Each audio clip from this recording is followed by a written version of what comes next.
विग्रह का शांत और गंभीर चेहरा देखकर शर्वाणी का जी घबराने लगा और वो बोली, राज सर, क्या किया हमने? प्लीज बताए, हमारा जी घबरा रहा है। विग्रह ने गहरी सांस ली और कहा, कुछ नहीं किया आपने। अब हम जो पूछ रहे हैं उसका जवाब दीजिए। खाना ले आओ, हमें भी भूख लगी है। फायर। शर्वाणी घबराते हुए बोली, हाँ हाँ हाँ, ले आइए। विग्रह तुरंत वहां से चला गया। उसके जाते ही शर्वाणी बुरी तरह से घबराते हुए बोली, ऐसा क्या किया हमने? कुछ याद नहीं आ रहा, बस इतना लग रहा है कि हमने राज सर के साथ कुछ गलत किया है। हमारा सिर क्यों दर्द कर रहा है? ओफो, हालत खराब हो रही है। Blue it. शर्वाणी का दिमाग खराब होने लगा। वो बेड से उठने लगी, तभी विग्रह खाने की प्लेट लेकर रूम में आते हुए बोला, बैठी रहो। फायर। ये भारी आवाज सुनकर शर्वाणी चुपचाप बैठ गई। विग्रह उसके पास आकर बैठ गया। शर्वाणी की नजरें झुकी हुई थी और हाथ कांप रहे थे। तभी विग्रह ने एक निवाला उसके मुंह की तरफ बढ़ाते हुए कहा, अब बिना कोई नाटक किए चुपचाप खाना खा लीजिए। फायर। शर्वाणी ने नजरें उठाकर उसकी शांत और भावहीन आंखों में देखते हुए कहा, और आप? विग्रह, हाँ, हम भी खाएंगे आपके साथ ही। चलिए, मुंह खोलिए। फायर। शर्वाणी ने अपना मुंह खोला और विग्रह के उसे निवाला खिलाया। भूखी शर्वाणी को राहत मिल गई और वो खाना खाने लगी। उसे आराम से खाना खाते हुए देख विग्रह को सुकून मिला और अब वो भी खा रहा था। खाना हो जाने के बाद उसने प्लेट को एक तरफ रखा और बाथरूम में चला गया हाथ धोने। जब वो हाथ धोकर वापस आया तो शर्वाणी अपना फोन ढूंढ रही थी। तभी विग्रह बोला, कैसा महसूस कर रही हो? शर्वाणी उसकी तरफ देखते हुए बोली, अच्छा महसूस कर रही हूँ। विग्रह, सिर दर्द? शर्वाणी, अभी नहीं हो रहा। विग्रह उसके पास आकर बैठ गया और उसके सिर पर हाथ रखकर बोला, डरने की या घबराने की कोई जरूरत नहीं है, और जो हम कह रहे हैं उसे ध्यान से सुनिए। आपने गलती से ड्रिंक कर ली थी, वह भी देसी वाली। अब ये कैसे हुआ, क्या हुआ, हमें पता नहीं है, इसलिए आप आराम से सोचकर हमें सब कुछ बताए। कोई कुछ नहीं कहेगा आपसे, और हाँ, आपने कुछ भी गलत नहीं किया है। ये सुनते शर्वाणी तो दंग रह गई और घबराते हुए बोली, क्या कहा आपने? हमने ड्रिंक कर ली है? भगवान, हमारा तो धर्म भ्रष्ट हो गया। अब हमारी मम्मी पापा को क्या मुंह दिखाएंगे हम? हमारे भगवान को क्या मुंह दिखाएंगे? हम तो पापी बन गए। फ्यू। विग्रह उसका हाथ पकड़कर प्यार से बोला, हम कह रहे हैं ना, आपने कुछ गलत नहीं किया है, और पापी आप किसी भी रूप में नहीं है। अनजाने में किया हुआ कोई भी कार्य पाप नहीं कहलाता। अगर जानबूझकर आपने ड्रिंक की होती तो वह पाप होता, क्योंकि जैसा कि आपने अपने जीवन में धारणा बनाई है कि आप कभी अपनी जिंदगी में शराब नहीं पिएंगे, तो उस धारण का पालन फिर जिंदगी भर करना ही पड़ता है, और नहीं करते हैं तब वह पाप कहलाता है। लेकिन आपने जानबूझकर नहीं पी है, तो इतना घबराओ मत। जो इस दुनिया को चला रहा है वह सब देख रहा है। अब आप हमें ये बताइए कि ये हुआ कैसे? आपको ये देसी शराब मिली कहाँ से? क्योंकि यह हमारे घर में तो है नहीं, बाहर से कोई आपको लाकर देगा नहीं, और आपकी कहीं और पहुंच नहीं है। फिर यह सब कैसे हुआ? श्रावणी गहरी सोच में पड़ गई। एक तो पहले वह घबरा रही थी, अपने अंदर अजीब सा महसूस कर रही थी जब से उसे पता चला कि उसने शराब पी ली है। भले ही विग्रह उसे समझा रहा है, लेकिन उसे बुरा तो लग ही रहा था कि उसने अपने धर्म को भ्रष्ट कर लिया। उसने आंखें बंद की और सोने लगेगी। यह सब कैसे हुआ? तभी उसे याद आया कि घर से निकलने से पहले उसने वीर की बोतल से एप्पल का जूस पिया था, और उसके बाद क्या हुआ उसे याद ही नहीं है। ये याद आते ही श्रावणी बोली, हाँ, आप जब हमें लेने आए थे तब हम वीर से बात कर रहे थे। वीर ने हमें बताया कि उसकी बोतल में कोई जूस है जिसको पीने से उसे नींद आ गई थी। उसने एक दो बार उस जूस को पिया। हमने जब उस जूस को देखा तो हमें वह एप्पल का जूस लगा। हमने थोड़ा सा ट्राई किया क्योंकि हमें एप्पल का जूस पसंद है, लेकिन उसका टेस्ट बहुत गंदा था, एकदम तीखा था और कड़वा था। शायद हमें लगा वह आउट ऑफ डेट होगा, खराब हो गया होगा, इसलिए उसका टेस्ट खराब हो गया होगा। इसलिए हमने वीर से कहा कि उसे बोतल को इस्तेमाल न करें, और फिर आपने हमें बुला लिया और हम बाहर आ गए। उसके बाद क्या हुआ, हमने क्या कहा, क्या किया, हमें कुछ याद नहीं है। फ्यू। ये सुनते विग्रह तो दंग रह गया। वह तुरंत अपनी जगह से उठा और गुस्से से बोला, यह क्या कह रही है आप? वीर की बोतल में? आपका दिमाग खराब हो गया है? वो छोटा सा बच्चा ड्रिंक करेगा? पाउटिंग। शर्वाणी घबराते हुए बोली, हमने ऐसा नहीं कहा कि वह ड्रिंक कर रहा है। उसने ही हमें वह बोतल ला कर दी। उसकी स्कूल की वाटर बॉटल है जिसके अंदर वह जूस था, जिसे उसने 2 बार पिया है, और उसके बाद ही उसे नींद आई है स्कूल में। वह हमें हर बात बताता है, तो उसने बताया कि वो ड्रिंक पीने के बाद ही उसे नींद आई थी, तो हमने भी ट्राई किया। आई थिंक वो ड्रिंक की शराब थी। फ्यू। विग्रह के हाथ पैर फूलने लगे, उसके माथे पर पसीने की बूंदें छाने लगी। यह सब उसकी पीठ पीछे कैसे हो गया? उसका भतीजा शराब पी रहा है, वह भी गंदी घटिया देसी शराब। विग्रह की तो हालत खराब हो गई। उसने तुरंत अपना फोन निकाला और अपने भाई को कॉल लगाया। इस समय रात के 9:30 बज रहे थे। विवेक, जो कि अभी अभी अपने कमरे में आया ही था, विग्रह का कॉल अटेंड करके हैरान से बोला, क्या हुआ छोटे, सब ठीक तो है? अपने भाई की आवाज सुनकर विग्रह तुरंत बोला, भाई साहब, वीर कहाँ है? विग्रह की घबराई हुई आवाज सुनकर विवेक हैरान से बोला, क्या हुआ, सब ठीक तो है ना? विग्रह, भाई साहब हम जो पूछ रहे वह बताए, वीर कहाँ है? विवेक, ये हमारे सामने बैठा पढ़ाई कर रहा है। विग्रह ने चैन की सांस ली और विवेक को सब कुछ बता दिया, जिसे सुनकर विवेक तो दंग रह गया। उसने एक नजर अपने बेटे को देखा, फिर तुरंत कमरे से बाहर आकर बोला, यह आप क्या कह रहे हैं छोटे? ये कैसे हो गया? वीर शराब तक कैसे पहुंच गया? विग्रह, पता नहीं भाई साहब कैसे हुआ, लेकिन अगर पॉसिबल हो तो आप उसकी वाटर बॉटल चेक कीजिए। हमें शर्वानी ने बताया कि उसकी स्कूल की बोतल में ड्रिंक है। विवेक ने कॉल कट किया और तुरंत नीचे भागा। विग्रह ने विवेक को यह नहीं बताया था कि शर्वानी ने भी ड्रिंक करके तमाशा किया था, क्योंकि वह नहीं चाहता था कि उसकी पत्नी का भी तमाशा बने सबके सामने, क्योंकि सूर्यवंशी परिवार में भी महिलाओं का शराब पीना निषेध है। ऐसे में शर्वानी ने जो किया है वो अगर सबको पता चला तो सब लोग उससे नाराज हो सकते हैं, भले ही उसने जानबूझकर नहीं किया। शर्वानी घबराए जा रही थी, उसका सीना ऊपर नीचे हो रहा था और ये देखकर विग्रह उसके पास आकर बैठ गया और अपना हाथ जैसे ही उसके ऊपर बना होते सीने पर रखा तो शर्वानी ने अपनी आंखें बंद कर ली और विग्रह की शर्ट कसकर पकड़ ली। विग्रह उसका सीना मसलते हुए बोला, एकदम शांत हो जाए, सब कुछ ठीक है, वीर अभी पढ़ाई कर रहा है, भाई साहब उसे संभाल लेंगे, लेकिन आप शांत हो जाए। फायर। विग्रह के इतना कहते ही शर्वानी भावुक होकर सीधा उसके गले लग गई और रोने लगी। विग्रह ने उसे अपनी बाहों में भर लिया और उसकी पीठ सहलाते रहा। कुछ देर बाद जब वो शांत हुई और आराम से बैठी हुई थी तब विग्रह उसके हाथों को पकड़कर उसकी आंखों में देखते हुए बोला, राजा, आपने हमसे वादा किया था कि आप हमसे कुछ भी छुपाएंगे नहीं, यही कॉन्ट्रैक्ट है हमारे प्यार का, याद है ना आपको? फायर। शर्वानी, हाँ याद है। विग्रह, राजा, इंसान शराब के नशे में अक्सर सच बोलता है, जो बातें उसके दिल में और मन में दबी होती है वह नशे में बाहर आ जाती है। जब आप नशे में थी और जब हम कर से यहाँ आ रहे थे तब आपने बहुत कुछ बोला है, जिसे सुनकर हमें बहुत हैरानी हुई, क्योंकि ऐसा कुछ हमें दिखाई नहीं दे रहा, तो फिर आपके साथ कैसे हो रहा है? फायर। विग्रह की बात सुनकर शर्वानी घबराते हुए बोली, क्या क्या कहा हमने? फ्यू। शर्वानी के इतना कहते ही विग्रह ने गहरी सांस ली और अपनी भारी आवाज में बोला, इससे अच्छा तो हम भागकर शादी कर लेते, परिवार की झंझट ही नहीं होती, आपके साथ अकेली किसी शहर में रह रही होती। आपको क्या पता, आप तो पूरे दिन बाहर रहते हो, घर पर तो हम रहते हैं, तो हमें पता है कि कितनी झंझट होती है, कभी दादी सा की तो कभी किसकी, और काम भी कितना होता है, उस समय ही नहीं मिलता। हमने तो हमारे घर पर कभी इतना काम नहीं किया जितना आपके घर पर करना पड़ता है। ये सब सुनकर शर्वानी हैरानी से बोली, ये सब आप क्या कह रहे हैं? विग्रह, ये सब आपके शब्द है जो आपने हमसे कार में कहे, तो हमने तो बस इन्हें रिपीट करके आपको बताए हैं। तो बताए राजा, क्या झंझट है आपको परिवार की? फायर।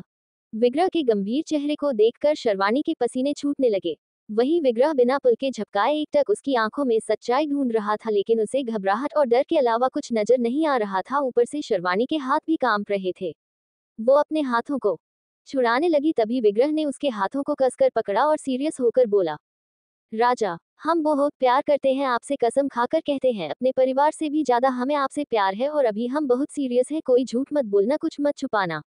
आपकी एक छोटी सी भी खरोच हमें बहुत बड़ी लगती है, तो फिर आपने नशे में जो इतनी बड़ी बात कही है, आप सोच सकती है उसके बारे में विचार विमर्श करके हमारी क्या हालत हो रही होगी, कितना परेशान होगा हमारा दिमाग कि हमारी पत्नी हमसे ये कह रही कि वो हमारे परिवार में परेशान है, उसे झंझट हो रही है, ऐसे में हम शांत कैसे बैठ सकते हैं?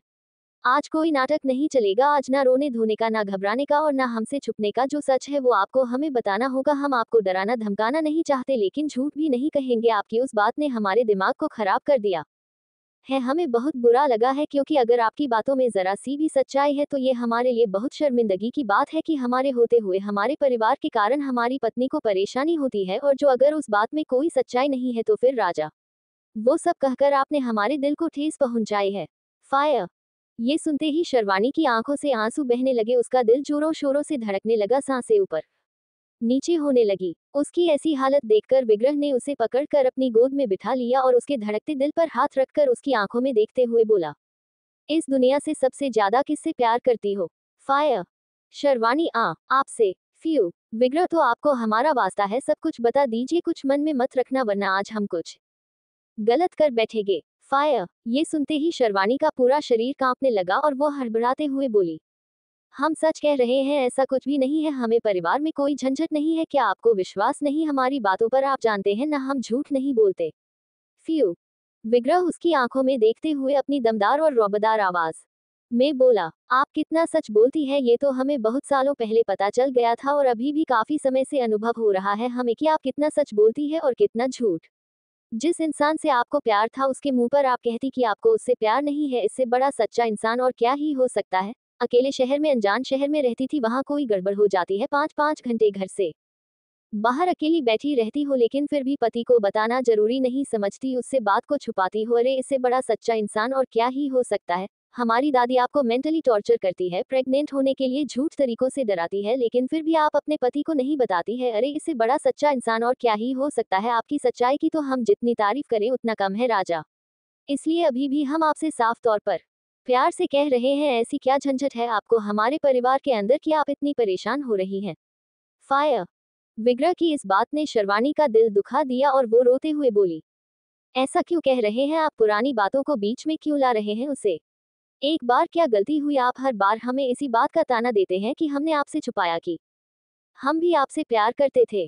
वो हमारी मजबूरी थी, झूठ ही नहीं है। क्या हम आपको जानते नहीं थे, आपके दबंग अंदाज को। आप ऐसे इंसान हैं कि हमें हमारे परिवार के बीच से उठाकर ले जाते हैं। अगर हम आपसे कह देते कि हम आपसे प्यार करते हैं, फिर जो हंगामा होता उसे समेटने में हम सबकी जिंदगी चली जाती। इसलिए हमने झूठ बोला कि हम आपसे प्यार नहीं करते, लेकिन फिर भी आपने हमसे जबरदस्ती की ना, आपने अपनी मर्जी चलाई, हंगामा हुआ, लेकिन इतना बड़ा नहीं, क्योंकि कहीं ना कहीं आपके मन में यह बात थी कि जिस लड़की से मैं प्यार करता हूँ वह लड़की तो मुझसे प्यार ही नहीं करती है, लेकिन फिर भी मैं कोशिश कर रहा हूँ। और जो अगर आपको पता होता कि जिस लड़की से मैं प्यार करता हूँ वो लड़की ऑलरेडी मुझसे प्यार करती है, तो फिर आप हमें भगा कर ले जाते, दादागिरी करते हैं, न जाने क्या क्या करते। इसलिए हमने झूठ बोला, और इसलिए भी बोला क्योंकि हम हमारे परिवार के तौर तरीके को, नियमों को जानते थे। वे लोग लव मैरिज में विश्वास नहीं रखते, वे अपनी बेटी को मारना उचित समझते हैं, लेकिन उसकी लव मैरिज अनुचित। इसलिए हमने झूठ बोला। ये बात हमारे पापा के दिल को ठेस पहुंचा सकती थी, इसलिए हमने झूठ बोला, लेकिन हम मानते हैं कि हमने जो झूठ बोला वह गलत था। उसके लिए हम आपसे माफी मांगते हैं। कई बार हमें खुद से भी नफरत होती है, लेकिन आप बार बार हमसे वही बात करते हैं जो हमें बुरी लगती है। हमारे दिल को दर्द होता है कि हमने आपको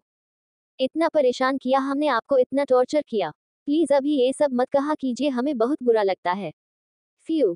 शर्वाणी के इतना कहते ही विग्रह थोड़ा जोर से बोला, तो क्या हम इंसान नहीं, हमें दर्द नहीं होता, हमारे पास दिल की जगह क्या पपीता रखा हुआ है जो हमें फर्क नहीं पड़ेगा।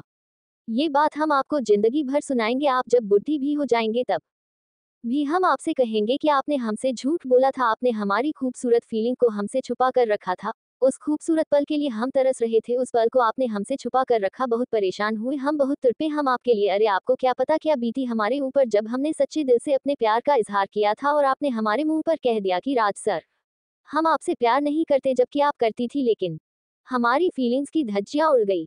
राजा, उस दिन हम रोए नहीं थे, लेकिन बाकी कुछ रहा नहीं था। हम तो कहेंगे, जिंदगी भर कहेंगे, और आपको सुनना पड़ेगा राजा। फायर। विग्रह की आंखों में आज वो दर्द, तड़प और गुस्सा भरा हुआ था जो सब कुछ भी होने के बावजूद कम नहीं हो पा रहा था। तभी वो उसके मुंह से बार बार ये बात निकल आती है कि आपने हमसे झूठ बोला कि आप हमसे प्यार नहीं करती, हम आपके लिए बहुत तड़पे। आज विग्रह के मुंह से एक बार फिर ये सब सुनकर शर्वाणी रोने लगी और तुरंत उसकी गोद से उतरकर सीधा कमरे से बाहर ही चली गई।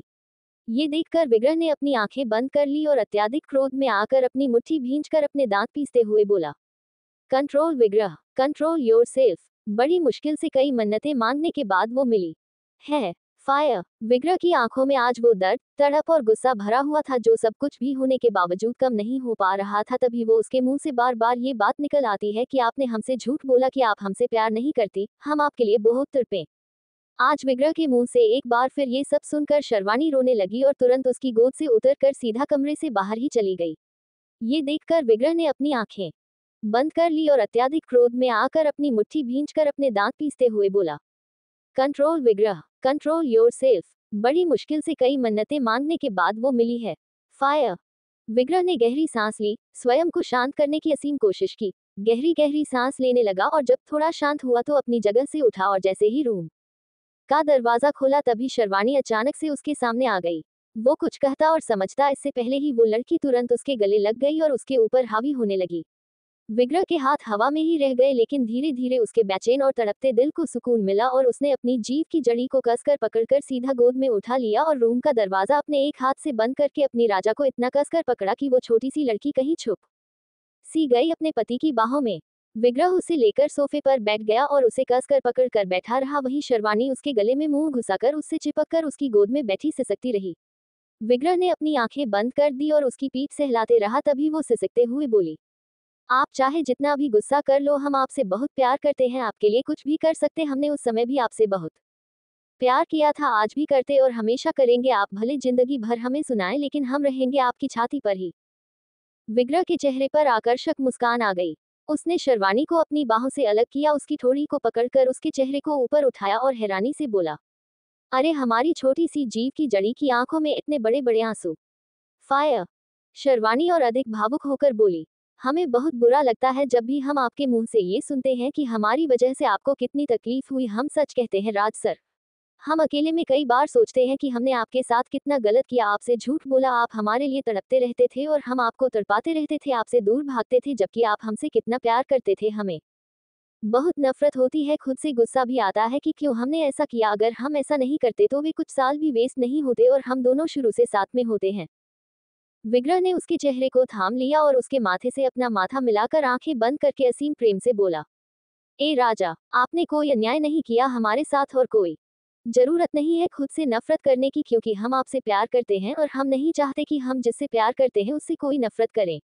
बेटा, आपकी जगह कोई और लड़की होती और उसका ऐसा परिवार होता, घर का माहौल ऐसा होता, तो वह भी डर के मारे यही सब करती जो आपने किया। आपकी गलती नहीं है और ना ही हमारी गलती है, बस समाज की सोच ऐसी है जिस वजह से परेशान हमेशा लड़का और लड़की ही होते हैं। और बात क्या है ना कि बेटा, हम उस समय जिस परिस्थिति से गुजरे थे ना, वो बहुत मुश्किल थी हमारे लिए। 2 4 25 साल के तो थे, जवानी सर चढ़ी थी, जोश आसमान छू रहा था, नया नया प्यार हुआ था, इच्छा होती थी कि आपका हाथ पकड़कर आपके साथ घूमे, आपके पास बैठे हैं, आपसे बात करें, हो सके तो गले भी लग जाए। लेकिन उस समय ऐसा माहौल था और आप थोड़ा डरती थी हमसे। ऊपर से जब हमने अपने प्यार का इजहार किया तो अपने मुंह पर मना भी कर दिया था, तो बहुत तकलीफ हुई थी हमें। फिर बाबा सा ने हमें मुंबई भेज दिया 2 साल के लिए। आप खुद सोचिए हमारी क्या हालत हुई होगी। हमने कभी किसी को बताया नहीं, ना दिखाया कि हमारे मन में क्या चल रहा है, हम किस प्रकार एक एक दिन बिता रहे हैं, लेकिन हमारी आत्मा तो सब जानती है। बस इसीलिए कभी कभी गुस्सा आ जाता है तो हमारे मुंह से निकल जाता है, बाकी वास्तविकता हम जानते हैं कि आप मजबूर थी। फायर। शर्वानी फिर से उसके गले लग गई और बड़ी मासूमियत से बोली, राज सर, आज हम आपसे दिल खोलकर कहते हैं कि हम आपसे बहुत प्यार करते हैं, इतना प्यार करते हैं जितना कोई किसी से नहीं कर सकता। हम अपनी मम्मी पापा भैया दादा दादी इन सबसे ज्यादा प्यार आपसे करते हैं। आपकी जगह कोई नहीं ले सकता, कोई भी नहीं। जब शर्वानी ने पहली बार सूर्यवंशी पब्लिक स्कूल में कदम रखा था और जब पहली बार आपका जिक्र सुना था, उसी वक्त हमें आपसे प्यार हो गया था, जिस वक्त तक तो आप हमें जानते भी नहीं थे। You are my life, you are my home, you are my सुकून। I just love you Raj sir. Fire. Sherwani का कहा एक एक शब्द विग्रह के दिल को ऐसा छुआ कि उसके दिल की धड़कनें असामान्य हो गई और तन बदन में कट सा लगा। उसने शर्वानी को कसकर पकड़ लिया और उसके गले में मुंह घुसाकर बेताबी से बोला, ओह राजा, आप नहीं जानती आपने ये सब कहकर हमें कितना सुकून दिया है। हाँ, हम पागलों की तरह आपसे प्यार करते हैं यार, मरते हैं आपके ऊपर। आपकी हंसी खुशी मुस्कान, रोना, नाटक करना, नखरे दिखाना, यहाँ तक कि आपकी छींक से भी इश्क है हमें। Oh my love, I am madly in love with you. Fire. Sherwani का अंग अंग खिल उठा और होठों पर बेहद खूबसूरत मुस्कान आ गई, लेकिन उसने विग्रह के सामने नहीं देखा बल्कि उसके गले में मुंह घुसाकर चिपकी रही। जब विग्रह के कानों में उसके मंद मंद मुस्कुराने की आवाज आई तो उसने उसे अपनी बाहों से अलग किया और उसकी मुस्कान देखकर उसके पेट में गुदगुदी करते हुए बोला, बदमाश कहीं की, एक नंबर की शैतान लड़की है। फायर। शर्वानी खिलखिलाकर हंसने लगी। उसकी हंसी देखकर विग्रह ने चैन की सांस ली, सोफे से सिर टिकाकर आंखें बंद करके सुकून की सांस लेने लगा और उसकी गोद में बैठी हुई शर्वानी अपनी प्रेम में निगाहों से उसके चेहरे को देखते हुए उसके बेहद करीब आई। विग्रह को अपने चेहरे पर गर्म सांसें महसूस हुई तो उसने अपनी आंखें खोली और देखा उसकी राजा उसके बेहद करीब थी। विग्रह का दिल धक धक करने लगा और वो शर्वानी के रसीले होठों को देखते हुए मदहोशी और बेताबी से बोला, क्या। फायर। इतना कहकर वो शर्वानी की कमर पर हाथ रखकर उसे मसलने लगा। उफ, ये छुअन पाते ही शर्वानी का रोम रोम खड़ा हो गया। वो बहकने लगी, मचलने लगी, उसका एक एक अंग विग्रह के अंगों से मिलन की चाहत करने लगा। मदहोशी में चूर होकर शर्वानी के हाथ विग्रह के कंधे पर चलने लगे और उसके होंठ विग्रह के होठों की तरफ बढ़ने लगे। ये देखकर विग्रह का अंग अंग खड़ा हो गया और तभी शर्वानी ने उसके होठों पर अपने होंठ रख दिए।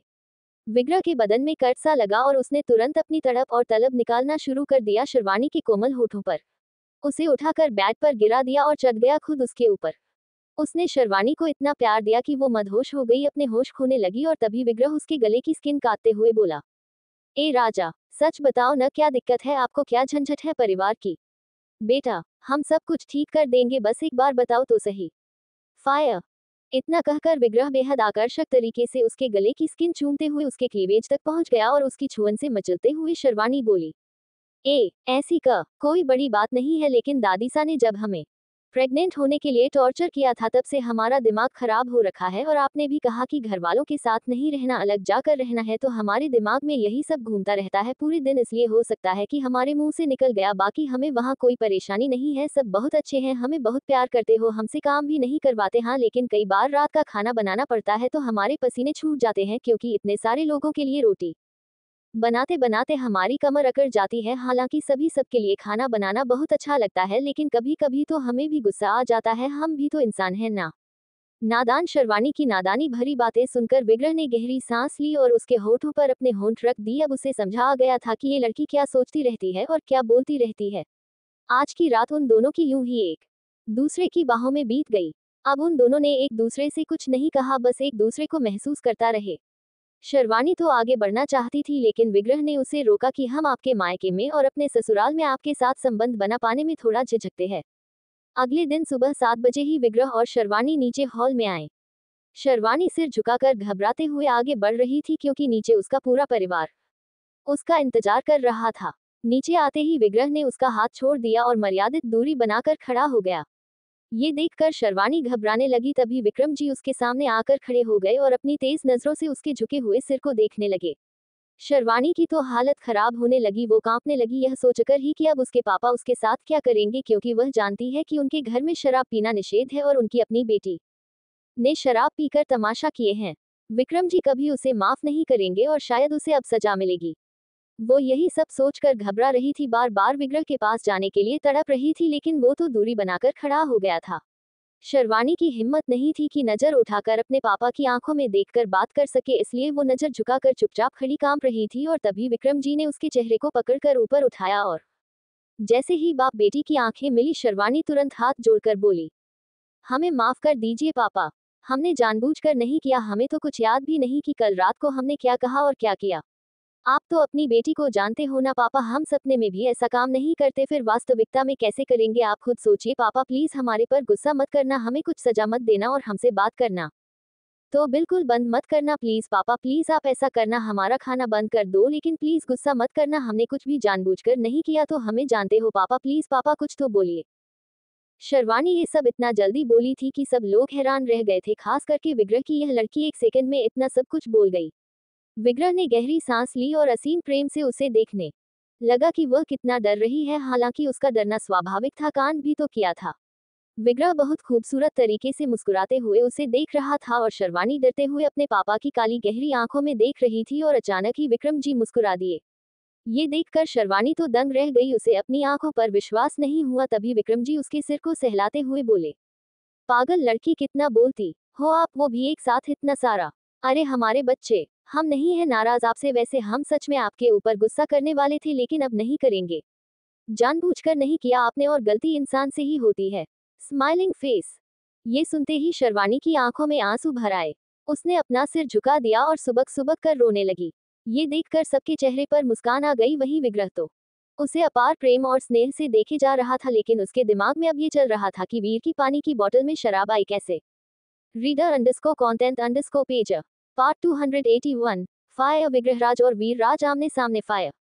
विग्रह बहुत खूबसूरत तरीके से मुस्कुराते हुए उसे देख रहा था और शर्वाणी डरते हुए अपने पापा की काली गहरी आंखों में देख रही थी। और अचानक ही विक्रम जी मुस्कुरा दिए। ये देखकर शर्वाणी तो दंग रह गई, उसे अपनी आंखों पर विश्वास नहीं हुआ। तभी विक्रम जी उसके सिर को सहलाते हुए बोले, पागल लड़की, कितना बोलती हो आप, वो भी एक साथ इतना सारा। अरे हमारे बच्चे, हम नहीं है नाराज आपसे, वैसे हम सच में आपके ऊपर गुस्सा करने वाले थे, लेकिन अब नहीं करेंगे। जानबूझकर नहीं किया आपने और गलती इंसान से ही होती है। Smiling face. ये सुनते ही शर्वाणी की आंखों में आंसू भर आए। उसने अपना सिर झुका दिया और सुबक सुबक कर रोने लगी। ये देखकर सबके चेहरे पर मुस्कान आ गई। वहीं विग्रह तो उसे अपार प्रेम और स्नेह से देखे जा रहा था, लेकिन उसके दिमाग में अब ये चल रहा था कि वीर की पानी की बोतल में शराब आई कैसे।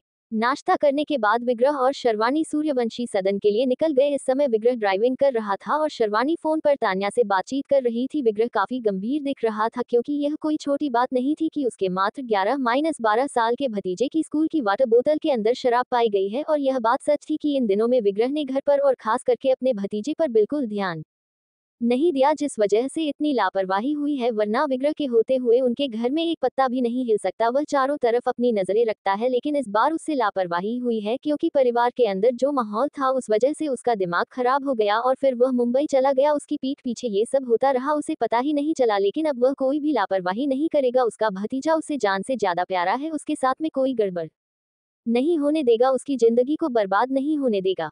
शर्वाणी हंसी खुशी से तान्या से बातें किए जा रही थी और कुछ देर बाद उसने कॉल कट किया और बोली, आप इतने सीरियस क्यों दिख रहे हैं? चिंता मत कीजिए, सब ठीक हो जाएगा, हम घर जाकर वीर से बात करेंगे।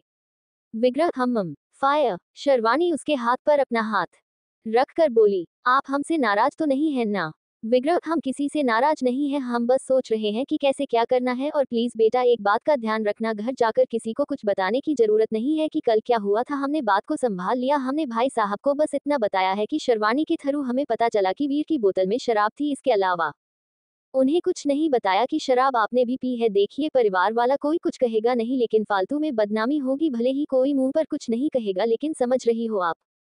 फायर। शर्वाणी, हाँ हम समझ गए, आप चिंता मत कीजिए, हम किसी को नहीं बताएंगे। लेकिन हमें वीर की बहुत चिंता हो रही है, उसके साथ कुछ गलत नहीं होना चाहिए। विग्रह, उनकी चिंता आप मत कीजिए, अब हम सब कुछ संभाल लेंगे। फायर। शर्वाणी अपनी बड़ी बड़ी आंखों से विग्रह को देखने लगी, जो एकदम शांत और गंभीर दिख रहा था। शर्वाणी उसके कंधे पर हाथ रखकर प्यार से बोली, नाराज हो क्या? विग्रह इरिटेट होकर बोला, अभी 1 मिनट पहले ही बता चुके हैं कि नाराज नहीं है, तो बार बार एक ही सवाल क्यों पूछ रही आप? फायर। शर्वाणी, क्योंकि आप बहुत सीरियस दिख रहे हो, जबकि आप ऐसे हो नहीं।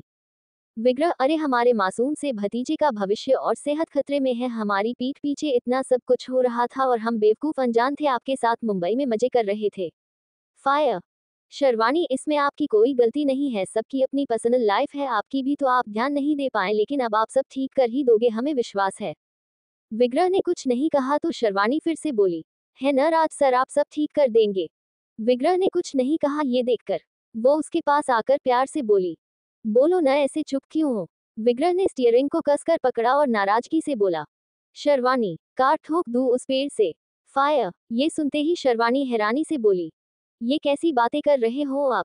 विग्रह, तो क्या करूं यार, एक तरफ हमारे दिमाग में वीर का टेंशन घूम रहा है, दूसरी तरफ हम ड्राइविंग कर रहे हैं, हाईवे है यहाँ पर, हमें पूरा ध्यान मग्न होकर ड्राइविंग करनी होगी। और आप है कि कभी हमारा हाथ पकड़ रही है, कभी हमारे कंधे पर सिर रख रही है, कभी हमारा चेहरा पकड़कर अपनी तरफ घुमा रही है। अरे कहीं ठुक जाएगी गाड़ी तो दिक्कत हो जाएगी, हम दोनों को समझो, थोड़ा घर जाकर आराम से आना हमारे पास। फायर। ये सुनते ही शर्वाणी झेप गई और उसकी आंखों में पानी भर आया। उसने तुरंत विग्रह से दूरी बना ली और खिड़की से बाहर देखने लगी। ये देखकर विग्रह ने गहरी सांस ली और स्वयं को शांत करने लगा। कुछ देर बाद ही वे दोनों सदन पहुंच गए। विग्रह बिना कुछ कहे कार से बाहर निकल गया। ये देखकर शर्वाणी को बुरा लगा, तभी विग्रह ने उसकी तरफ का दरवाजा खोला और अपनी भारी आवाज में बोला, बाहर आओ। फायर। शर्वाणी कार से बाहर आकर कुछ बोलने लगी, तभी विग्रह बोला, सीधा कमरे में जाओ, कुछ बोलना मत और नहा धोकर ही नीचे आना। फायर। शर्वाणी मायूसी से बोली, ऐसे बेरुखी मत दिखाओ। विग्रह आंखें बंद करके स्वयं पर नियंत्रण रखते हुए बोला, राजा, हाथ जोड़ता हूं, अभी के लिए कमरे में जाओ प्लीज। फायर। विग्रह के जुड़े हुए हाथों को देखकर शर्वाणी की आंख से आंसू की एक बूंद निकल गई और वो वहां से जाते हुए बोली, बुरे कहीं के।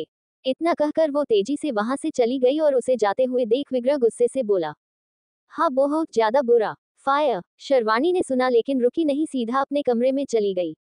विग्रह ने गहरी सांस ली और महल के अंदर आया। उसके आते ही दादीसा के चेहरे पर मुस्कान आ गई, लेकिन विग्रह उन्हें बस एक नजर देखकर वहां से सीधा ऊपर चला गया।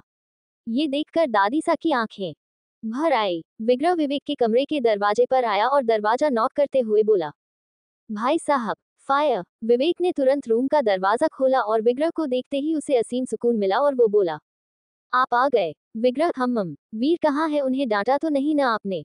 विवेक, नहीं नहीं, उनसे कुछ भी नहीं कहा है, वो अभी नहा कर आया है। विग्रह, तो अब आप और भाभी सा बीच में मत आना, हम अपने भतीजे से अकेले में बात करना चाहते हैं। फायर। विवेक ने गहरी सांस ली, हाँ कहा। कुछ देर बाद वीर अपनी मैथ्स की बुक लेकर 3rd फ्लोर पर विग्रह की स्टडी रूम में आया। उसने देखा विग्रह अपने बुक शेल्फ से एक बुक निकाल रहा था। वीर आंखों में चमक और उत्साह लिए अपने चाचू को देख रहा था कि वे किस प्रकार खड़े रहते हैं, किस प्रकार चलते हैं, किस प्रकार उन्होंने बुक को हाथों में पकड़ा है और उनके चेहरे के हाव भाव किस प्रकार के हैं। वीर राज बिल्कुल विग्रहराज जैसा बनना चाहते हैं और उन्हें ही फॉलो करते हैं। वीर वही दरवाजे पर खड़ा रहा, तभी विग्रह की नजर उस पर पड़ी और वो बोला, आ गया आप। फायर। वीर चाचू सा। विग्रह उसके पास आया और उसके सिर पर हाथ रखकर प्यार से बोला, सॉरी वीर, इतने दिनों से हमने आपके ऊपर ध्यान नहीं दिया बेटा। फायर। वीर तुरंत उसके पैरों से लिपट गया और असीम सुख से बोला, अब आप मुंबई वापस मत जाना, हमारे पास ही रहना, हम आप और चाची बहुत पसंद हो। चाची कई बार अपनी पढ़ाई छोड़कर हमारे साथ खेलती हैं, हमें पढ़ाती है और हमारे साथ बाहर भी जाती है, और आप तो हो ही हमारे favourite. I love you both. Smiling face. Veer की बातें सुनकर विग्रह ने गहरी सांस ली और उसका हाथ पकड़कर उसे लेकर सोफे पर बैठ गया। तभी वीर के उसकी तरफ अपनी मैथ्स की बुक बढ़ाई और कहा, एक क्वेश्चन सॉल्व नहीं हो रहा। कल चाची से पूछा था, उनसे भी नहीं हुआ, उन्होंने ही कहा कि आपके चाचू करवा देंगे तो प्लीज।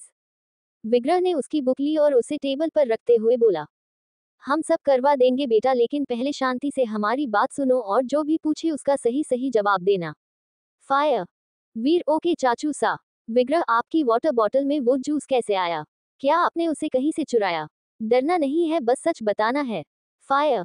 वीर थोड़ा घबरा गया, लेकिन विग्रह प्यार से उसका हाथ पकड़ कर बोला, हम आपके बेस्ट फ्रेंड हैं न, तो सच बताओ।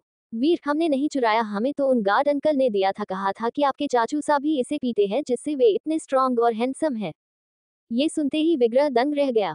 फायर तैयार हो जा दीपक, क्योंकि तेरा हिसाब किताब लेने स्वयं विग्रहराज सूर्यवंशी आ रहा है। फायर। विग्रह आपकी वाटर बॉटल में वो जूस कैसे आया? क्या आपने उसे कहीं से चुराया? डरना नहीं है, बस सच बताना है। फायर।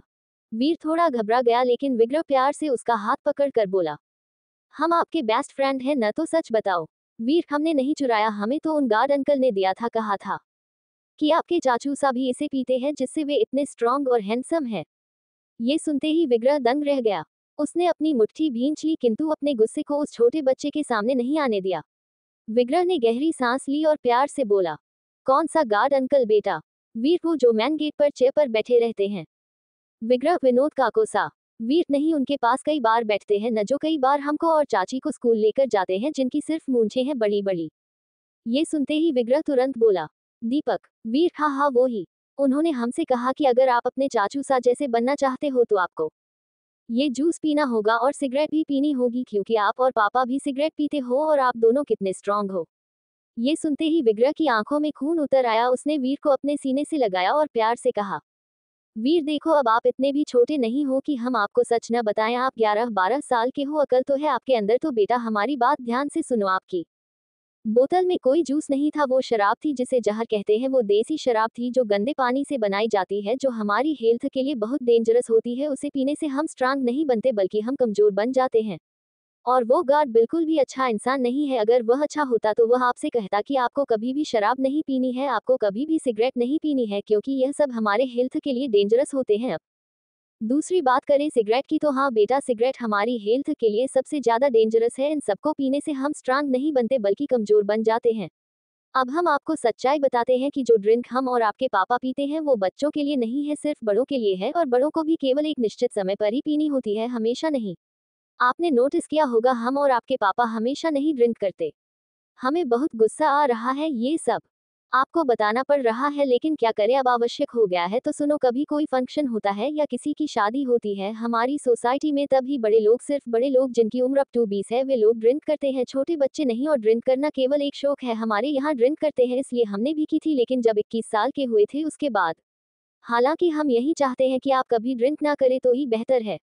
आपकी चाची ना तो ड्रिंक करती है और ना उन्हें ड्रिंक करने वाले पसंद है, तो बेटा उनकी तरह बनो। फायर। विग्रह का कहा एक एक शब्द वीर के दिमाग में बैठ रहा था और वो गौर से सुन और समझ रहा था। विग्रह ने उसे बहुत कुछ समझाया, जिससे उसे समझ आया कि सही क्या है और गलत क्या है। अंत में विग्रह उसके सिर पर हाथ रखकर प्यार से बोला, और सबसे मुख्य बात की लाइफ में कुछ भी हो, सब कुछ जाकर अपने मम्मी पापा को बता दो, वे तुरंत सब कुछ ठीक कर देंगे। गार्ड इतने दिनों से आपको परेशान कर रहा था, तो ये बात आपको अपने मम्मी पापा को बता देनी चाहिए थी, लेकिन कोई बात नहीं, दे रहे दुरुस्त आए, अब सब ठीक है। आगे से ऐसी कोई भी गलती मत करना कि हम आपसे बात न करें। फायर। ये सुनते ही वीर घबरा गया और विग्रह का हाथ पकड़कर बेचैनी से बोला, नहीं नहीं नहीं, प्लीज सॉरी। आप हमेशा हमसे बात करना, हम कभी कोई गलती नहीं करेंगे और सब कुछ मम्मा पापा और आपको बता देंगे। विग्रह अच्छा, आपने वो गंदगी कितनी बार पी? वीर सिर्फ 2 बार, वो भी सिर्फ 2 घूंट। विग्रह को बहुत बुरा लगा और उस दीपक पर गुस्सा भी आया। उसने गहरी सांस ली और कहा, जाए पढ़ाई पर ध्यान दीजिए और सब कुछ भूल जाइए जो कुछ भी इन दिनों हुआ। आपका उद्देश्य है पढ़कर लिखकर हम सूर्यवंशियों का नाम रोशन करना। फायर। वीर जोश से भर गया और विग्रह के गले लगकर वहां से चला गया।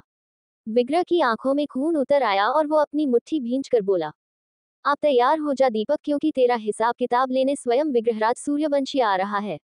Pouting fire. रात के 10 बजे खाना हो जाने के बाद विग्रह अपने कमरे में आया और रूम का दरवाजा बंद करते हुए बोला, आज राजा ने 2 रोटी ही क्यों खाए। फायर। शेरवानी की तरफ से कोई जवाब नहीं आने पर विग्रह उसकी तरफ मुड़ा तो देखा वो सोफे पर अपना तकिया और ब्लैंकेट लेकर लेट रही थी। ये देखकर ही विग्रह तड़प उठा और तुरंत उसके पास आकर बोला, ये क्या कर रही हो आप। शेरवानी भावहीन होकर बोली, सोने जा रही हूँ। विग्रह था तो बैठ पर चलो ना हमारे साथ। फायर।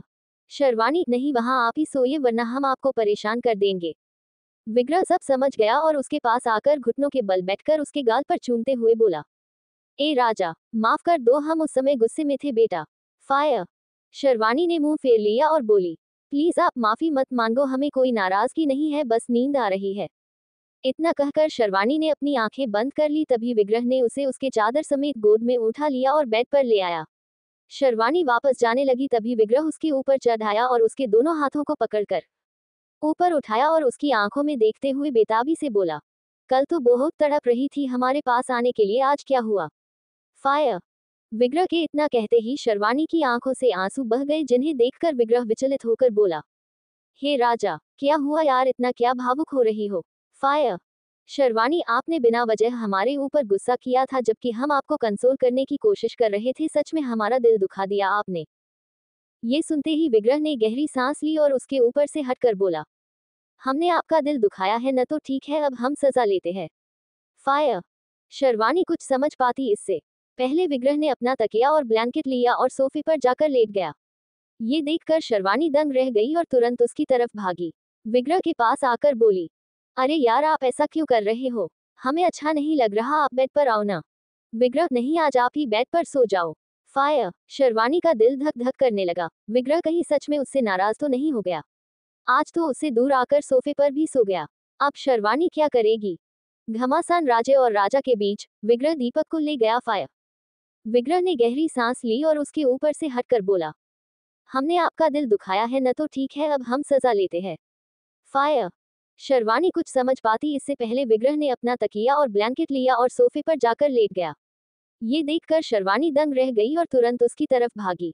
विग्रह के पास आकर बोली, अरे यार, आप ऐसा क्यों कर रहे हो, हमें अच्छा नहीं लग रहा, आप बेड पर आओ ना। विग्रह, नहीं, आज आप ही बेड पर सो जाओ। फायर। शेरवानी का दिल धक धक करने लगा। विग्रह कहीं सच में उससे नाराज तो नहीं हो गया। आज तो उससे दूर आकर सोफे पर भी सो गया।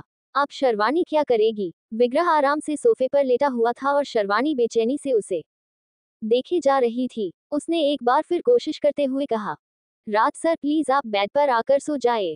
विग्रह, नहीं। विग्रह के इतना कहते ही शेरवानी ने गहरी सांस ली और रूम का दरवाजा खोला, जिसकी आवाज सुनते ही विग्रह हैरानी से बोला, कहाँ जा रही हो। शेरवानी, आपके पापा को बुलाने जा रही हूँ, उन्हें बता रही हूँ कि उनका बेटा सोफे पर सोता है, पत्नी के पास सोने से उसे घिन आती है। ये सुनते ही विग्रह तुरंत उसके पास आया, रूम का दरवाजा अंदर से बंद किया। शेरवानी की बाजू पकड़कर उसे खींचते हैं बेड के पास लाकर उसे धड़ाम से बेड पर गिरा दिया और खुद उसके बगल आकर लेट गया। शेरवानी को हंसी आ गई, जिसे उसने दबाया और विग्रह की तरफ पीठ करके लेट गई। विग्रह छत पर चल रहे पंखे को देखते हुए अपनी भारी आवाज में बोला, बाबा सा का नाम लेकर हमें डरा रही थी क्या। फायर। शेरवानी, इस दुनिया में विग्रहराज सूर्यवंशी केवल एकमात्र व्यक्ति से डरते हैं और वो है आपके पापा। विग्रह, हम किसी से नहीं डरते। जब 8 साल पहले नहीं डरे तो अब क्या डरेंगे। फायर। ये सुनते ही शेरवानी हैरानी से बोली, 8 साल पहले हुआ क्या था। आपने पहले भी हमसे पूरी बात नहीं कही थी, अब तो बताया 8 साल पहले क्या हुआ था। ये सुनते ही विग्रह को अपनी गलती का एहसास हुआ और वो तुरंत कठोरता से बोला, आप तो हमसे बात नहीं करने वाली थी न, तो अब सो जाए। शेरवानी, हाँ वो तो नहीं करूंगी, गुड नाइट। विग्रह, हम्म, गुड नाइट। फायर। विग्रह ने भी शेरवानी की तरफ पीठ कर ली। उसका चेहरा एकदम गंभीर दिख रहा था और दिमाग में उथल पुथल मची हुई थी। आज एक बार फिर से उसे 8 साल पुरानी घटना याद आ गई, जिससे उसका मन व्याकुल हो उठा। उसने अपनी मुट्ठी भींच ली और अपने मन में बोला, आई एम सॉरी राजा, बात आपको बताने लायक नहीं है वरना आप हमें। फायर। इससे आगे वो कुछ कह ही नहीं पाया। काफी देर तक उसे नींद भी नहीं आई क्योंकि अब अतीत ने उसे घेरना शुरू कर दिया जिससे उसकी हालत खराब होने लगी। कानों में बार बार उसकी लड़की की चीखें, उसका दर्द, उसकी तड़प गूंजने लगी। विग्रह का दिल जोरों शोरों से धड़कने लगा और माथे पर पसीने की बूंदें छाने लगी। अचानक से उसके कानों में एक दर्द भरी आवाज, विग्रह please, I love you so much. Few. ये सुनते ही विग्रह का पूरा बदन कांप उठा और एक झटके से उसकी आंखें खुली। आंखों में दर्द और तड़प ऐसी सुलगी कि आंखें नम हो गई। उसने अपनी मुट्ठी भींच ली और तड़पते हुए बोला, नहीं, बिल्कुल भी नहीं। फायर। विग्रह का चैन अब खो गया। अब उसे नींद नहीं आने वाली थी, उसे अपने सुकून की जरूरत थी। इसलिए उसके दिल ने शर्वाणी का नाम पुकारा और विग्रह ने अपनी तड़पती निगाहों से बगल लेटी अपनी पत्नी की तरफ देखा, जो उसकी तरफ पीठ करके लेटी हुई थी। विग्रह बेताब होकर उसके पास आया और पीछे से आकर उसे अपनी बाहों में जकड़कर उसके गले की स्किन को चूमने लगा और काटने लगा। ये देखकर शर्वाणी की आंखें खुली और वो हैरानी से बोली, ये क्या कर रहे हैं आप? प्लीज हमें छोड़िए। विग्रह और अधिक तड़पने लगा। उसने शर्वाणी को अपनी तरफ घुमाया और जबरदस्ती उसके ऊपर चढ़ाया। विग्रह के ऐसे व्यवहार को देखकर शर्वाणी तो दंग रह गई। विग्रह उसके होठों पर टूट पड़ा। शर्वाणी की तो हालत खराब हो गई। धीरे धीरे विग्रह की तड़प अपने चरम पर पहुंचने लगी। तभी शर्वाणी ने उसे खुद से दूर किया और जल्दी से बेड से उठकर बोली, क्या कर रहे हो यार? हुआ क्या है आपको? तबीयत तो ठीक है ना? इस तरह कभी नहीं करते आप। ये देखो गले का निशान। ये देखो सीने पर और होठों के किनारे। दर्द हो रहा रात सर। शर्वाणी के इतना कहते ही विग्रह ने तकिए को उठाकर सीधा जमीन पर फेंक दिया और गुस्से से बोला, हाँ सही बात है, आपको तो दर्द ही होता है, आपको तो हर बात में दर्द होता है। मुझे तो सिर्फ हम लेते हैं, हमें थोड़ी ना दर्द होता है। हमारा शरीर लोहे का बना हुआ है और आप रूई सी कोमल है, इसलिए सारा दर्द आपको ही होता है। आपके पास आओ तो आपको दर्द होता है, थोड़ा आगे बढ़ते हैं तो आपको दर्द होता है। ये नहीं करना, वो नहीं करना, इस तरह नहीं करना, उस तरह नहीं करना। तो करना क्या है? सिर्फ एक दूसरे को देखना है। तो आ जाओ, बैठो, पूरी रात हम आपको देखने के लिए तैयार है। फायर। शर्वाणी, क्या कह रहे हैं आप? किस प्रकार की बातें कर रहे हैं? हमने ऐसा कब कहा कि सिर्फ एक दूसरे को देखना है? पता नहीं बात को आप कहां से कहां लेकर जा रहे हैं। हमने ये कहा कि अभी जो आपने किया था उसकी बात कर रही हूँ यार। सच में दर्द हुआ? डेफिनेटली आप होश में नहीं हो ना? तो आपने ड्रिंक किया है? फिर यह सब क्या था?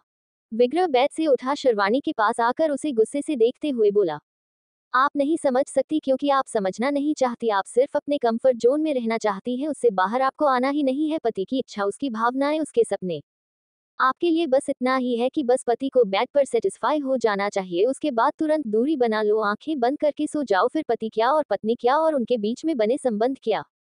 फायर। शर्वाणी तो हैरान रह गई विग्रह की ऐसी बातें सुनकर। उसने अपनी मुट्ठी भींच ली और शर्मिंदगी महसूस करते हुए बोली, आपको हुआ क्या? ये कैसी बातें कर रहे हैं? कुछ समझ आ रहा है आपको? छी छी छी, हमने कब ऐसा किया? हमारी तो सोच भी ऐसी नहीं। हम सिर्फ आपकी खुशी चाहते हैं और आप ऐसे कह रहे हैं कि हम संबंध बनाने के बाद बस सो जाते। क्या करूं, रात को हमें नींद आ जाती है। इसमें हमारी गलती है? अगर इसमें हमारी गलती है तो आगे से हम ध्यान रखेंगे। आपके पास आने से पहले हम नींद की उड़ाने की गोलियां खाकर आएंगे, उसके बाद हमें नींद नहीं आएगी। आंखें फाड़ कर पड़े रहेंगे बेड पर। जो बात करनी हो करना और जो करना वो करना हमारे साथ। शर्वाणी के इतना कहते ही विग्रह जोर से बोला, बदतमीजी नहीं शर्वाणी, जुबान संभाल कर बात करो हमसे, ठीक है ना? आपको कुछ समझ में नहीं आता है ना, तो मुंह बंद करके रहा करो, वही बहुत है हमारे लिए। और कभी कुछ समझ में आने वाला भी नहीं है आपको। पता चल गया है हमें। उम्मीद करना ही बेकार है।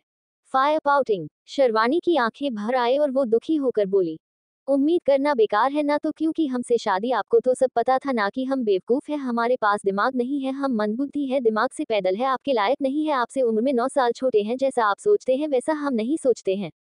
ये सब तो आपको पता ही था, फिर भी आपने क्यों की हमसे शादी?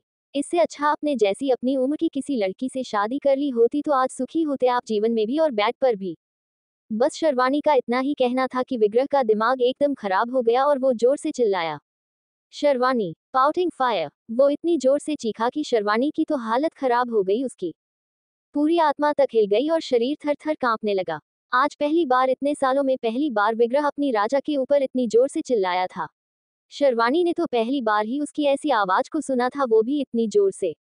उसकी तो सांसें ही अटक गई थी। वहीं विग्रह के चिल्लाने की आवाज कमरे से बाहर भी गई थी, जिसे हॉल में खड़े प्रयागराज जी ने सुन लिया और वे तुरंत ऊपर की तरफ भागे।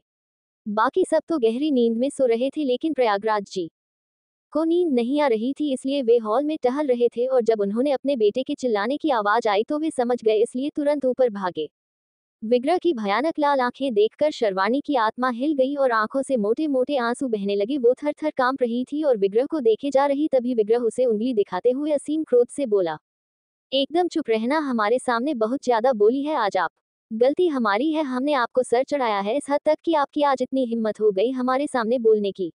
अरे हिम्मत कैसे हुई, किसी दूसरी लड़की का जिक्र भी करने की शर्म नहीं है ये बोलते हुए कि बेड पर अब कुछ मत बोलना, कुछ मत करना, चुपचाप बेड पर जाकर सो जाओ, हमारे पीछे मत आना, दिमाग खराब हो चुका है हमारा। Pouting fire. इतना कहकर विग्रह तुरंत रूम से बाहर निकल गया और शर्वाणी वहीं बेड पर बैठकर रोने लगी। तभी प्रयागराज जी रूम के दरवाजे पर आकर खड़े हुए और बिना अंदर देखे बोले, कुंवर राजा सुनिए। ये सुनते ही शर्वाणी ने अपने आंसू साफ किए, सिर पर पल्लू लिया और रूम के दरवाजे के पास आकर सिर झुकाकर बोली, जी बाबा सा। प्रयागराज जी चिंतित होकर बोले, बेटा सब ठीक तो है ना, कुंवर राजा कहाँ है, वे इतनी जोर से क्यों चिल्ला रहे थे और आपकी आवाज ऐसी क्यों है, आप रोई है क्या बेटा, हम आपकी सासू माँ को बुलाएं। शर्वाणी, नहीं नहीं बाबा सा, हम ठीक है, कुछ नहीं हुआ है। राज सर तो फोन पर किसी से बात कर रहे थे, उसके ऊपर गुस्सा कर रहे थे, शायद मुंबई वाली कंपनी से किसी का फोन आया था। प्रयागराज जी तो अभी कहाँ है कुंवर राजा। शर्वाणी, वे अपने काम से ही बाहर गए हैं। प्रयागराज जी चिंतित होकर बोले, इतनी रात को बाहर क्यों गए हैं। एक तो जब वे गुस्सा करते हैं तब उन्हें घर से बाहर जाना ही नहीं चाहिए, अब हमें नींद नहीं आएगी जब तक वे घर नहीं आ जाते। बेटा आप शांति से सो जाए, हम नीचे बैठे हैं, ठीक है। शर्वाणी ने हाँ कहा और रूम का दरवाजा अंदर से बंद कर लिया। वहीं दूसरी तरफ गुस्से में तमतमाया हुआ विग्रह महल के मुख्य द्वार पर आया, जहां पर चेयर पर बैठा दीपक नींद लिए जा रहा था, जिसे देखकर विग्रह की आंखों में खून उतर आया और वो जोर से बोला, बेवकूफ। Pouting fire. ये भारी और गुस्सैल आवाज सुनते ही दीपक की आंख खुल गई और जब सामने विग्रहराज सूर्यवंशी का खतरनाक चेहरा दिखाई दिया तो वो डर के मारे तुरंत अपनी चेयर से उठा और हड़बड़ाते हुए बोला, सर माफ कीजिएगा, आंख लग गई। विग्रह अपने दांत पीसते हुए गुस्से से बोला, तुझे बहुत कुछ लगता है ना, कोई बात नहीं, हम और भी बहुत कुछ लगाते हैं। फायर। ये सुनते ही दीपक डरते हुए बोला, सर हम कुछ समझ नहीं पा रहे। विग्रह, समझना क्या है, ये ले पकड़, हमारी जीप की चाबी लेकर आ। दीपक डरते हुए बोला, क्या लेकर आना है सर। विग्रह जोर से बोला, अरे बेवकूफ, चाबी दे रहे हैं तो क्या लेकर आएगा, हमारी जीप लेकर ही आएगा ना, अभी के अभी लेकर आए, और सुन, ड्राइव कर सकता है ना तू। दीपक हड़बड़ाते हुए हुए बोला, हाँ सर हम ड्राइव करते हैं। विग्रह, जा हमारी जीप लेकर आ। दीपक जीप की चाबी लेकर तुरंत वहां से भाग गया और जल्दी से विग्रह की ओपन जिप ड्राइव करके उसके सामने लेकर आया। विग्रह अपनी लाल गुस्से नजरों से उसे देखते हुए बोला, अच्छा चल अब तू पैसेंजर सीट पर बैठ, आज ड्राइविंग हम करेंगे और तुझे अपने साथ लेकर जाएंगे। फायर। दीपक घबराते हुए बोला, क्यों सर, क्या हुआ है, हमसे कोई गलती हो गई है क्या। विग्रह, अरे डरता क्यों है, तुझसे कोई गलती नहीं हुई है, गलती तो हमसे हुई है, उसे सुधारने जा रहे हैं आज हम। अरे ऐसे घबरा क्यों रहा है, हम ड्रिंक करने जा रहे हैं, साथ में ड्राइवर की जरूरत है, वापस आते वक्त हालत नहीं होगी जीप चलाने की, इसलिए तुम्हें साथ लेकर जा रहे हैं, हमें घर ले आना सही सलामत। हमारा ड्राइवर छुट्टी पर गया हुआ है। फायर। ये सुनते ही दीपक की सांस में सांस आए और वो तुरंत पैसेंजर सीट पर बैठ गया और विग्रह ड्राइविंग सीट पर आकर बैठ गया। उसने अपनी जीप को स्टार्ट किया, तुरंत वहां से निकल गया। विग्रह दीपक को लेकर एक ठेके पर पहुंच गया, जिसे देखकर दीपक हैरानी से बोला, माफ कीजिएगा सर, बीच में बोल रहे हैं, लेकिन ये जगह आपकी शान और रुतबे के खिलाफ है। कहाँ आप हजारों से शुरू होकर लाखों तक जाने वाली महंगी ब्रांड की ड्रिंक करते हो और कहाँ ये लोकल ठेका। ऐसी गंदी जगहों पर आपकी शान में गुस्ताखी होगी। विग्रह तिरछा मुस्कुराकर बोला, पीने में क्या शान और क्या मान, जाओ अब यहाँ की फेमस देशी शराब लेकर आ। दीपक तुरंत कार से उतर गया और विग्रह के लिए एक बोतल लेकर आया। विग्रह ने बोतल का ढक्कन खोला और उसे पीने लगा। जैसे ही दीपक की नजरें हटी, विग्रह ने उस शराब को नीचे गिरा दिया और नाटक में बोतल को मुंह से लगाकर पीने लगा। इसी तरह उसने 2-3 बोतल खाली कर दी और अब नशे में चूर होकर बोला, चल अब बैठ जा, आज हम तुझे पूरा शहर घुमाते हैं। विग्रह का नशा बढ़ गया था, जिसे देखकर दीपक डरते हुए बोला, सर आप रहने दीजिए, हम ड्राइव करते हैं, आप बगल में आराम से बैठिए। विग्रह जोर से बोला, ए तू चुप, मालिक मैं हूं न तो हुक्म मैं दूंगा, तू चुपचाप बगल बैठ वरना। पाउटिंग। दीपक चुपचाप पैसेंजर सीट पर बैठ गया और विग्रह ने जीप स्टार्ट कर दी। कुछ ही देर में दीपक के चिल्लाने चीखने की आवाजें आने लगी और वो गिड़गिड़ाने लगा, भिख मांगने लगा। दीपक तुरंत कार से उतर गया और विग्रह के लिए एक बोतल लेकर आया। विग्रह ने बोतल का ढक्कन खोला और उसे पीने लगा। जैसे ही दीपक की नजरें हटी, विग्रह ने उस शराब को नीचे गिरा दिया और नाटक में बोतल को मुंह से लगाकर पीने लगा। इसी तरह उसने 2-3 बोतल खाली कर दी और अब नशे में चूर होकर बोला, चल अब बैठ जा, आज हम तुझे पूरा शहर घुमाते हैं। विग्रह का नशा बढ़ गया था, जिसे देखकर दीपक डरते हुए बोला, सर आप रहने दीजिए, हम ड्राइव करते हैं, आप बगल में आराम से बैठिए। विग्रह जोर से बोला, ए तू चुप, मालिक मैं हूं, न तो हुक्म मैं दूंगा, तू चुपचाप बगल बैठ वरना। पाउटिंग। दीपक चुपचाप पैसेंजर सीट पर बैठ गया और विग्रह ने जीप स्टार्ट कर दी। कुछ ही देर में दीपक के चिल्लाने चीखने की आवाजें आने लगी और वो गिड़गिड़ाने लगा, भिख मांगने लगा। दरअसल उसके अनुसार विग्रह नशे में था और तेजी से ड्राइविंग कर रहा था, हालांकि असलियत में विग्रह भी नहीं थी तो नशे में कैसे होगा। वो उसे डराने के लिए ये सब कर रहा था। विग्रह इतनी तेजी से ड्राइविंग कर रहा था जिसकी कोई हद नहीं थी, पूरी सड़क सुनसान थी, न जाने कौन सा एरिया था जहां पर विग्रह उस दीपक को लेकर पहुंच गया था। आसपास घना जंगल दिख रहा था, सड़क सुनसान थी, अंधेरा था और उस सड़क पर विग्रह तेज रफ्तार से अपनी जीप को दौड़ा रहा था। दीपक की तो हालत खराब हो रही थी, वो कभी दाएं तरफ गिर रहा था तो कभी बाईं तरफ।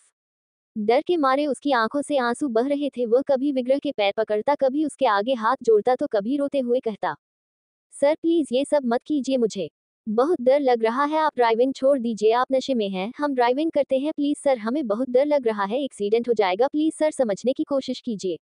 Few folded hands. दीपक बार बार बोलता, लेकिन विग्रह को कोई फर्क ही नहीं पड़ा। उसकी आंखें तो वैसे भी लाल थी क्योंकि कुछ देर पहले अपनी पत्नी से लड़ाई करके आया है, दिल और दिमाग दोनों खराब हो रखा है, ऊपर से उसे अपना शिकार मिल गया तो बस अब शिकार के साथ वह अच्छा खासा खेल खेल रहा है। विग्रह को कोई फर्क ही नहीं पड़ रहा था, वह तेजी से ड्राइविंग करता ही जा रहा था और दीपक की हालत खराब हो रही थी। उसे लग रहा था कि वह बचेगा नहीं, उसकी जान चली जाएगी, क्योंकि नशे में चूर वो आदमी एकदम नियंत्रण से बाहर होकर ड्राइविंग कर रहा था। विग्रह की जीप तेजी से आगे बढ़ रही थी और अचानक से सामने से एक ट्रक दिखाई दिया और विग्रह की जीप उस ट्रक की तरफ बढ़ती ही जा रही थी। ये देखकर दीपक की तो हालत ही खराब हो गई और वह जोर से चिल्लाते हुए बोला, सर ये क्या कर रहे हैं आप, एक्सीडेंट हो जाएगा सर, प्लीज गाड़ी की स्पीड धीरे कर दीजिए, गाड़ी को रोक दीजिए सर, आप नशे में हैं, समझने की कोशिश कीजिए। Rushed face. विग्रह ने उसकी एक नहीं सुनी और ट्रक के सामने बढ़ता गया, बढ़ता गया, बढ़ता गया और दीपक की हालत खराब होती गई, होती गई, होती गई। उसकी तो जान मानो उसके मुंह से आज बाहर आने वाली थी और जैसे ट्रक उनके बेहद करीब आया तभी विग्रह ने बिल्कुल बगल से अपनी जीप को निकाल दिया। दीपक तो इतनी जोर से चिल्लाया कि वो ड्राइवर खुद हैरान रह गया, ट्रक वाला कि यह सब क्या हो रहा है। दीपक ने अपनी आंखें खोली तो देखा वह ठीक था, सही सलामत था, ट्रक जा चुकी थी, वो अभी भी जिंदा था। ये देखकर उसने चैन की सांस ली और अगले ही पल विग्रह के हाथ पकड़ने लगा और तभी विग्रह ने जोरदार थप्पड़ उसके गाल पर जड़ दिया और चलती हुई जीप से उसे लात मारकर गाड़ी से गिरा दिया। चलती हुई जीप से दीपक नीचे सड़क पर गिर गया, बुरी तरह से घायल हो गया और लुढ़कते हुए सीधा किनारे पर पहुंचा और एक पेड़ के तने से उसका सिर टकरा गया। वो घायल हो गया और दर्द में तड़पते हुए विग्रह को पुकारने लगा, तभी विग्रह ने अपनी जीप रोक दी और एक छलांग लगाकर जीप से बाहर निकल आया और अपने शर्ट की स्लीव्स फोल्ड करते हुए अपार गुस्सा लिए तेजी से उस दीपक की तरफ बढ़ने लगा। विग्रह उसके पास आकर सीधा उसकी कॉलर पकड़ लेता है और गुस्से में चीखते हुए बोला, नीच, बोल क्यों किया ऐसा, क्यों हमारे मासूम बच्चे के बचपन को बर्बाद करने की कोशिश की, बोल नहीं तो तेरी जान ले लूंगा आज। Pouting fire. दीपक की तो हालत खराब हो गई। विग्रह का ऐसा भयानक और रौद्र रूप देखकर वो सब समझ गया कि यहाँ वीर की बात हो रही है। दीपक तड़पते हुए बोला, सर मैंने कुछ नहीं किया प्लीज। इतना कहकर दीपक विग्रह की पकड़ से छूटकर वहां से भाग गया और कुछ ही दूरी पर पहुंचा था कि विग्रह ने पीछे से उसे लात मार दी। दीपक तुरंत सड़क पर मुंह के बल गिर गया और वापस उठने लगा, तभी विग्रह उसके ऊपर पैर रखकर खड़ा हो गया। दीपक की तो चीख निकल गई और मुंह से खून निकलने लगा। विग्रह उसके ऊपर बड़ी बेरहमी से अपना वजन देते हुए बोला, जितना झूठ बोलेगा उतना बुरी तरीके से मारूंगा, इसलिए तेरे लिए यही अच्छा है कि सच सच बता दे कि ये सब क्यों किया तूने, क्या लेना देना है तेरा उस छोटे से बच्चे से, क्या दुश्मनी है तेरी हमारे परिवार के साथ जो तूने ये सब किया।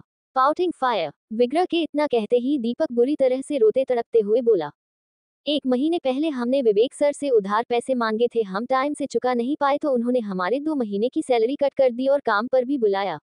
हमें पैसों की जरूरत थी क्योंकि घर पर हमारी बूढ़ी माँ बीमार थी, लेकिन विवेक सर को बिल्कुल भी दया नहीं आई हमारे ऊपर और हमारे 2 महीने की सैलरी उन्होंने काट दी। इसलिए हमने सोचा कि हम उनसे बदला लेंगे, जिस प्रकार हमें तकलीफ हुई उसी प्रकार हम उन्हें तकलीफ देंगे। जब वे अपने बेटे को ऐसी हालत में देखेंगे तब उन्हें एहसास होगा, इसलिए हमने ये सब किया और कोई दुश्मनी नहीं थी। Loudly crying. दीपक की ये बात सुनकर विग्रह उसके ऊपर से हटा और उसे सड़क पर सीधा लिटाकर उसकी ठोड़ी पकड़कर गुस्से से बोला, चल बता तेरी महीने की सैलरी कितनी है, अरे बोल नीच बोल, कितनी सैलरी तेरी 1 महीने की। Pouting fire. दीपक कांपते हुए बोला, एक महीने की 1 लाख। फ्यू। विग्रह, और तूने भाई सा से उधार कितने लिए? अरे बोलना वरना तेरी। दीपक कांप उठा और बोला, 5 लाख रुपए। फ्यू। विग्रह, और भाईसा ने तेरे 2 महीने के पैसे काटे, यानी कि सिर्फ 2 लाख काटे, और इसका मतलब ये है कि अभी भी हमारे भाईसा तुझसे 3 लाख मांगते हैं, जो कि उन्होंने माफ कर दिए। नीच आदमी, एक तो हमारे पैसों पर पलते हो, फ्री में सब कुछ चाहिए, और हमारे बच्चों की जिंदगी बर्बाद करते हो। फोकट का खाना पीना है ना? तो सूर्यवंशी, सदन में कोई जगह नहीं है तेरे 2 कौड़ी के रुपयों के लिए। तूने हमारे अमूल्य भतीजे की जिंदगी के साथ खेल खेला। अगर उसे कुछ हो जाता तो क्या करता मैं तेरा, तुझे पता है? और क्या हमें पता नहीं? कोई तेरी बूढ़ी माँ बीमार नहीं है? सारे पैसे तू शराब में और जुए में लगाता है, और तेरे ये पैसे काटने का फैसला भी हमारा था, ना कि हमारे बड़े भाई का। हाँ, हैरान होने की जरूरत नहीं है। इस घर में पैसों का हिसाब विग्रहराज सूर्यवंशी करता है। हमने ही कहा था अपने भाई से कि काट दो उसकी 2 महीने की सैलरी, तब अकल ठिकाने आएगी। Pouting fire. दीपक के तो होश उड़ गए। वह आंखों में खौफ लिए विग्रह के खतरनाक चेहरे को देख रहा था, और तभी विग्रह ने उसे बुरी तरह से मारना शुरू कर दिया, क्योंकि उसे बहुत ज्यादा गुस्सा आ रहा था। एक छोटी सी बात के लिए उसने छोटे से बच्चे की जिंदगी के साथ खिलवाड़ करने की कोशिश की। ऐसे कैसे माफ कर सकता था विग्रह उसे? लगभग आधे घंटे तक विग्रह ने उसे बहुत मारा, इतना मारा कि वह खून से लथपथ हो गया, और जब वह बुरी तरह से घायल हो गया तब विग्रह ने उसे पकड़कर सड़क पर घसीटते हुए अपनी जीप तक लेकर आया, और बड़ी बेरहमी में से उसे जीप के पीछे की सीट पर फेंक दिया, और खुद ड्राइविंग सीट पर बैठकर तुरंत वहां से निकल गया। आधी रात को विग्रह पुलिस स्टेशन पहुंचा। उस घायल दीपक को पकड़कर पुलिस स्टेशन के अंदर ले गया। पुलिस इंस्पेक्टर हैरानी से ये सब देखने लगे। हालांकि वे विग्रह को जानते थे, इसलिए उसका अभिवादन किया, उसका वेलकम किया और कहा, खम्मा घनी सा, ये सब क्या है? विग्रह वही चेयर पर बैठ गया और अपनी दमदार आवाज में बोला, दर्ज कीजिए इसके खिलाफ। पहला इल्जाम लिखो। इसने हमारे 11-12 साल के भतीजे के साथ गलत करने की कोशिश की है, उसे जबरदस्ती शराब पिलाने की कोशिश की, उसका भविष्य खतरे में डालना चाहा। कल सुबह जल्दी आपको हमारे भतीजे की ब्लड रिपोर्ट मिल जाएगी। और दूसरा इल्जाम लिखो, इसने हमें वाइन राज सूर्यवंशी को जान से मारने की कोशिश की, और आत्मरक्षा में हमने इसे इतनी बुरी तरह से मारा है। आप समझ गए होंगे तो आपको इसके ऊपर किस प्रकार के केस दर्ज करने है। ये आदमी हमें जेल में चाहिए। बाकी का प्रोसेस आप आगे देख लीजिएगा। हमारी जरूरत हो तब हमें कॉल कर देना। फायर।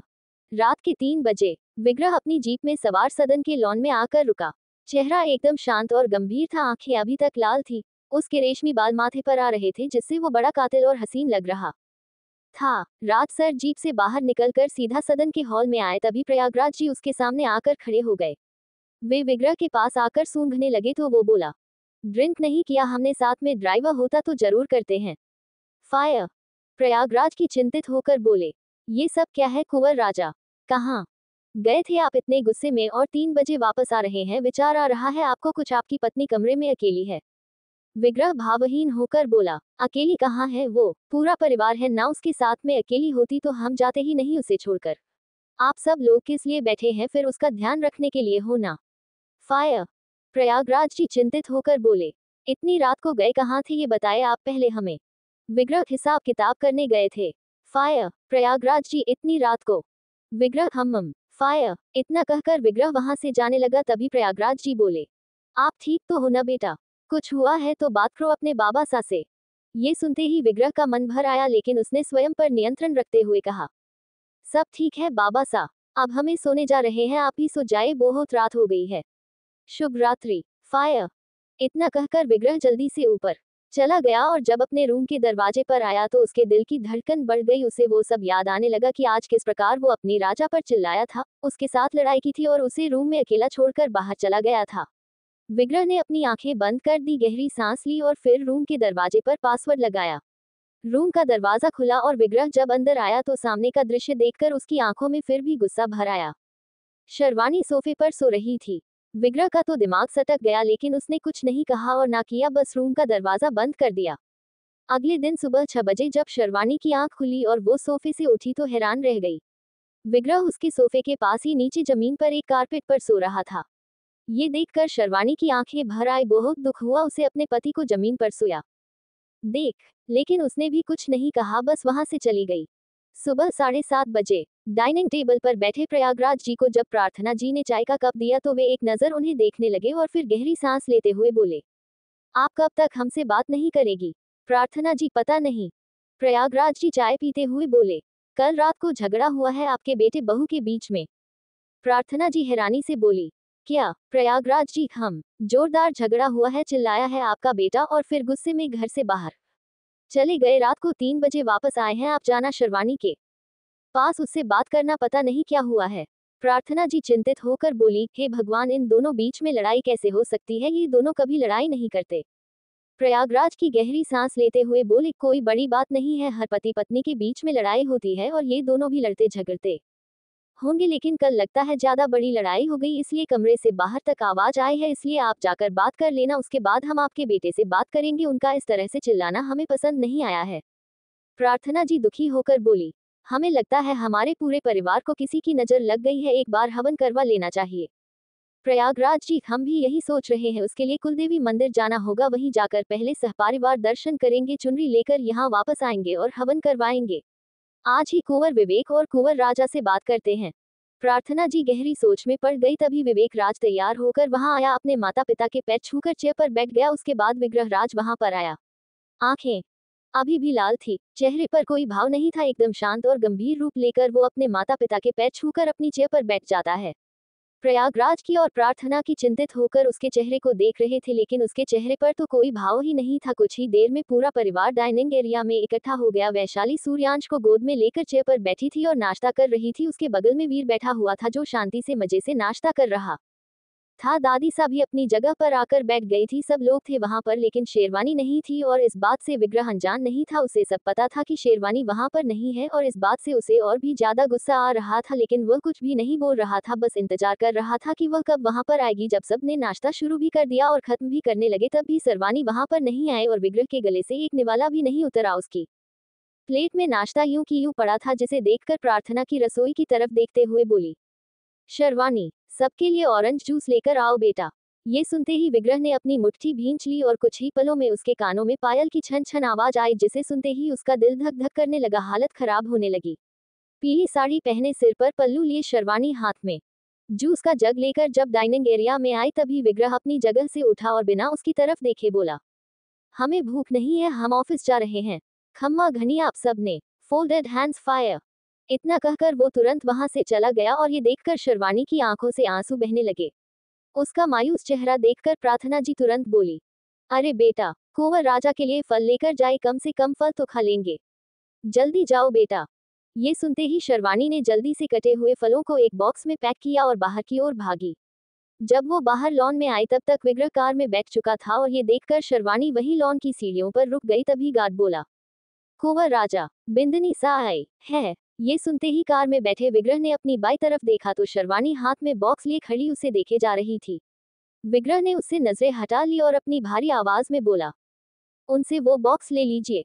फायर। गार्ड शेरवानी के पास आकर आदर से बोला, कुंवर राजा ये बॉक्स मांग रहे हैं तो क्या हम।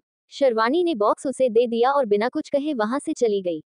ये देखकर विग्रह ने अपनी मुट्ठी भींच ली और तुरंत कार से बाहर निकलकर कठोरता से बोला, अगर ये बॉक्स हमारे हाथों में हमें लाकर नहीं दिया तो फेंक देंगे इसे। Pouting fire. ये सुनते ही शेरवानी के कदम वहीं ठहर गए और वो वापस मुड़ी और विग्रह की तरफ बढ़ने लगी। रास्ते में खड़े गार्ड के हाथ से बॉक्स लिया और सीधा विग्रह के पास आकर उसके सामने खड़ी हो गई। विग्रह अपनी भूरी निगाहों से उसके चेहरे को देखे जा रहा था, तभी शेरवानी ने बॉक्स उसके हाथ में थमा दिया और वहां से चली गई। विग्रह उसे देखता रहा और जब वो उसकी नजरों से ओझल हुई, तब वो भी अपनी कार में जाकर बैठ गया। आज का पूरा दिन दोनों ने एक दूसरे से कोई बात नहीं की। ना विग्रह ने कॉल किया और ना ही शेरवानी ने। हालांकि सच्चाई ये थी कि दोनों ही एक दूसरे के लिए तड़प रहे थे, लेकिन बात नहीं कर पा रहे थे। प्रार्थना जी शेरवानी से बात करना चाहती थी, लेकिन आज उन्हें सत्संग जाना पड़ा, जिस वजह से समय नहीं मिला और देखते ही देखते शाम हो गई, फिर तो समय मिला ही नहीं। शाम के 7 बजे के आसपास घर के तीनों पुरुष सदन लौट आए और अपने अपने कमरे में चले गए।